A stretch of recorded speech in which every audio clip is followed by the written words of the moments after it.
everyone, welcome back to the channel and a new video on the very popular Volkswagen Polo. Thank you everyone for the support on this build and all of your comments and interest in it. I'm really glad we bought it because it's really appealing to a lot of you and you're really enjoying it. So that's what we want. As you can see, I've now just turned the car around on the jig. It had light frontal impact. I've just rested that red wing back on there, but as you can see, where it has hit that front panel, it has spread both of the wings apart. So the gaps here, the actual bracket on that one is tipped right over, but the end of it here is slightly bent up. So we're going to be giving that a little pull, getting that straight and getting that wing back over where it should be. We have got the new wing for it now. And again, it's the same this side. So that bonnet's not moved, it's all where it should be, and that wing's actually, the end of it has spread apart there. So we need to just give that a little pull and get that back over and lined up. That is the plan for the moment. I will just show you that little, the end of the flitch there, just a reminder, is up in the air, and the little bracket there with the 10mm going through it is slightly leaning over. When we go to the other side, again, the flitch is up, and as you can see, that bracket is bent right over. So we just need to get all of that straightened up and start piecing this car back together.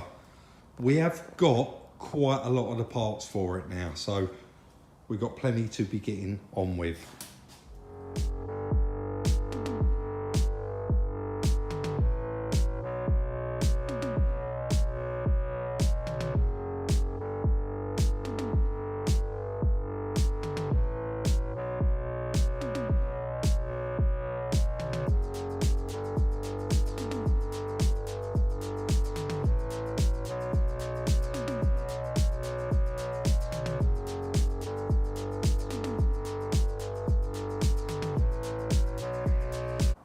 So this side in particular was nowhere near as bad as we thought.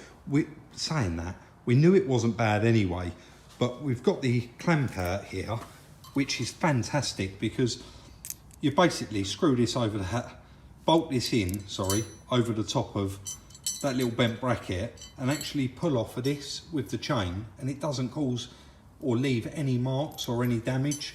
But Chris was able to just dolly that bracket over, and now, as you can see, there's probably a tiny little bit of, because it's red and that's black, it does look slightly out, but that gap is uniform all the way down there now. And the one down the door there is uniform as well. Again, black on red does not look brilliant on camera, but that was very straightforward and easy to do that side. We're now going to move on to that side. And I think that this side's actually the worst. But I'm just going to pop that bonnet up, cut back in, and explain what I meant about that bracket, because there's no point me saying it and not being able to show it. Sorry, I would have got Chris to hold that or lift it up for me, but unfortunately the buzzer went, so he had to run off and grab a parcel. But that little 10mm that you can see in there, we'd unwind that, we'd actually stick that bracket on, and then stick a slightly longer bolt through it to hold it, and then get the chain through there and just give that a little pull and bring that back across. So this side, we do think that that is going to need doing. That bracket might slightly be bent, so we'll try and straighten the bracket first. If we do pull that over a little bit and it's still got that huge gap, we'll be going through that hole and just pulling it over a little bit, and then again the same on the end of the flitch. I do hope that makes sense, guys. We really don't think that we're going to need the dozer for it, so I've just stuck that bracket on there, and Chris is just going to use a slide hammer. I'm going to keep my eye on it and we'll just see if it moves over with a, yeah, that's enough, I think. It's a bit more than that. Go on then. You see how much that moved over with three little, 4, 5 little pulls on that, and that bracket we should be able to leave on and try to bonnet it, possibly. We may have to take that bracket off. Sorry Chris, I'm going to let you do it. All right, and there's a bit more, yeah? Really? Just a little. So that's basically, I wanted to cut in and give you an idea of what we're doing. We'll continue on with that.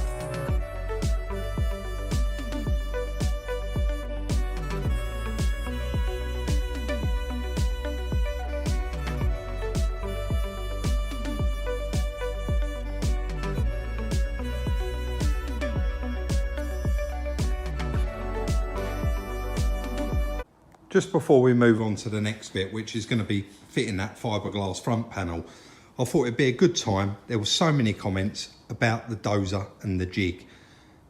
The clamps, different seal clamps. Someone said last night they hadn't seen them. So these are the 2 seal clamps. Sorry for those of you that have seen them, but not everybody has, and we got quite a few new subscribers. These will hook onto the seals. We've got a huge bar, solid bar that goes through there, and obviously that goes on the other seal. And then we can basically push off of the end of that on that bar. Chris said, Rob, I'll just get a few more of the clamps out, because people did keep asking. So we've got like the Aperture Clamps here, you know, for the porta power.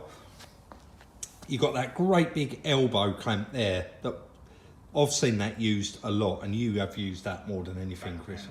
Yeah, back panels for pulling them out, you know, when they're crushed in, and you can just hook that over and pull out a lot of the damage.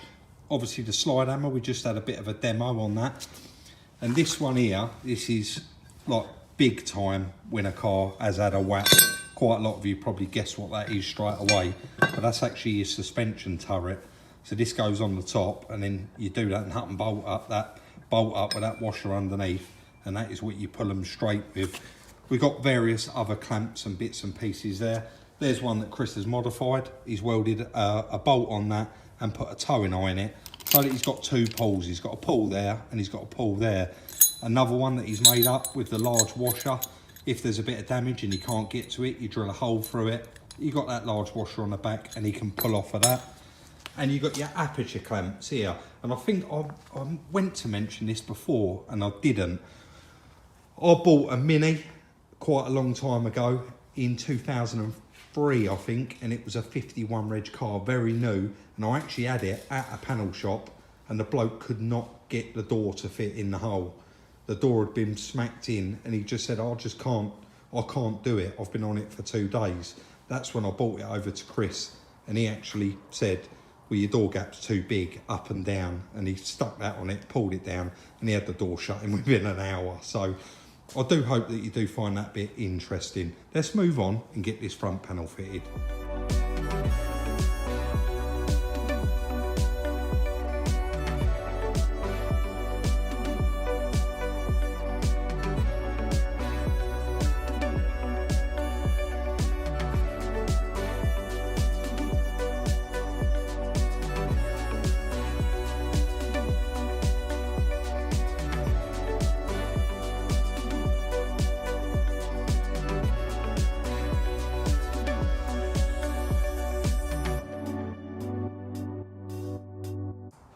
Moving along quite nicely there. I've got the front wing off of eBay. That is an insurance approved one, pattern part, and so is the front bumper. Front bumper was shockingly cheap actually. The headlights, now we started looking for headlights the day we got the car, and I went on eBay and I found one and it was £58, and I wanted to get the right ones, the same as what is actually in the car originally. And it was £58, and I said to Chris, I don't think they're very cheap. All the others are like, buy it now, 100, 120, right up to 150. And I read into this auction a little bit more. It was lights, and it was a pair of, and I actually won those lights for, was it 58? 60 £60, all in, delivered. So that was very, very cheap. We've got the bumper all fitted on there. It fits really nice round the wing, and again, round the other side as well. So we seem to have got, you would have seen us messing around with this wing. That did have a little bit of damage in it, and we managed to get that straight, pull the bracket down and put it back where it was. And what it was, where it had a little tap, it had knocked that whole wing back and closed the gap up. As soon as we released the nuts on it, it literally went more or less where it should be. So we've got that far with it. There is a little bit of damage on the bonnet, like I mentioned before. You can probably see along this line there, that's obviously meant to be there, but you can see this side is down a lot more than that side, and we did notice that there was a little crease in here somewhere. So we're going to move on now and start messing around with that bonnet.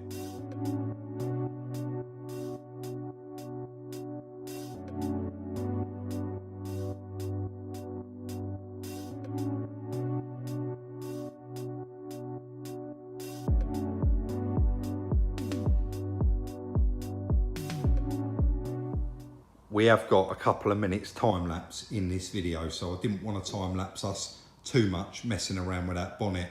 There was a very short piece in the end there, and that didn't actually work out for us. So in the end, we ended up taking it off, getting the big mat out over there, laying it on the floor and actually messing around with it on the floor. We just couldn't do it on the car. It was nigh on impossible. But you will remember there was quite a large dent around here. And as soon as we started messing around, straightening up this edge, that dent actually popped out on its own.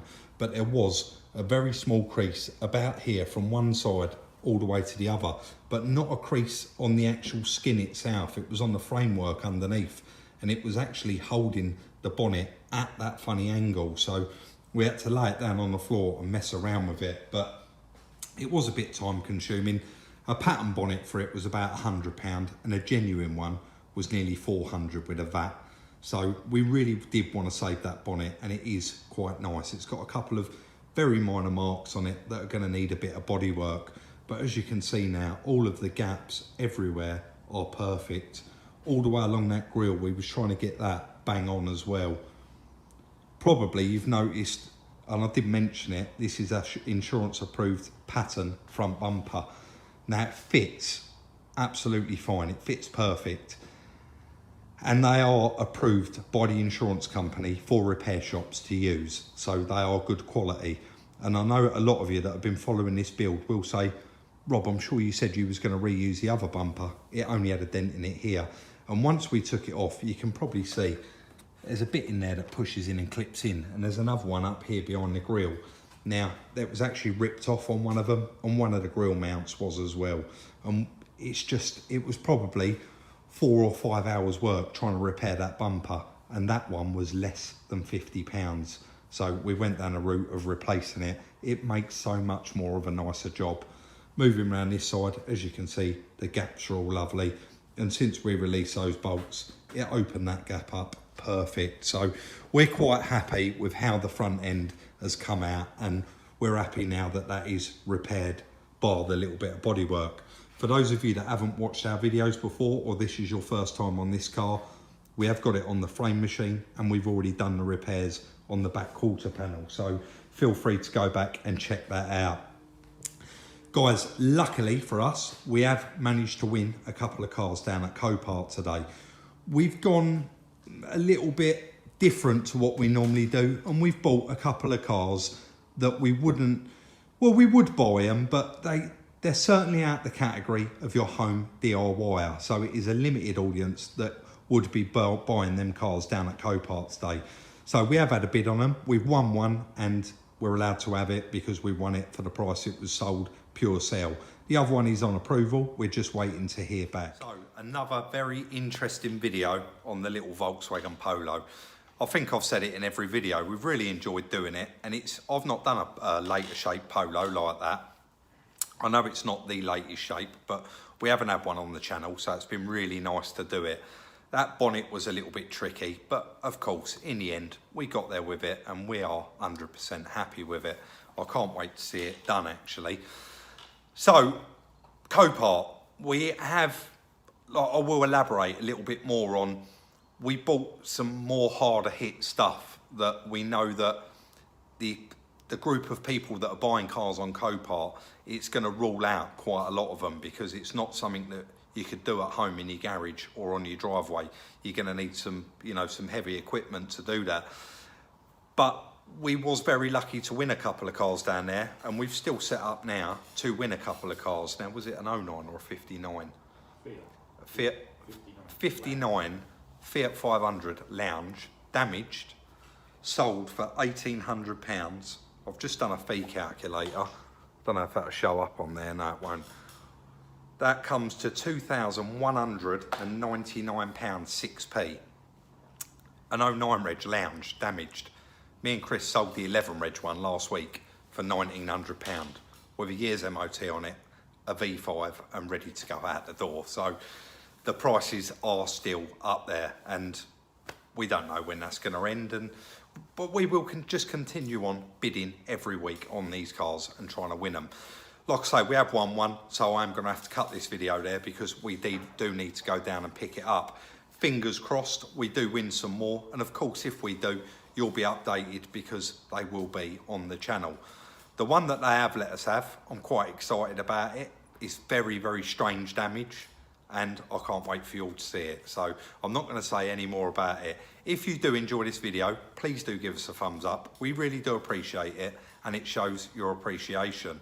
Don't forget, if you haven't already, follow us on Instagram for the little sneak peeks at Salvage Rebuilds.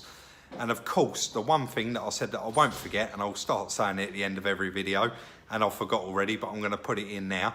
Any of the tools or equipment that we use in the video, the links for them will be in the description. Don't forget, please like, subscribe and share, and we'll see you very early next week in the next one.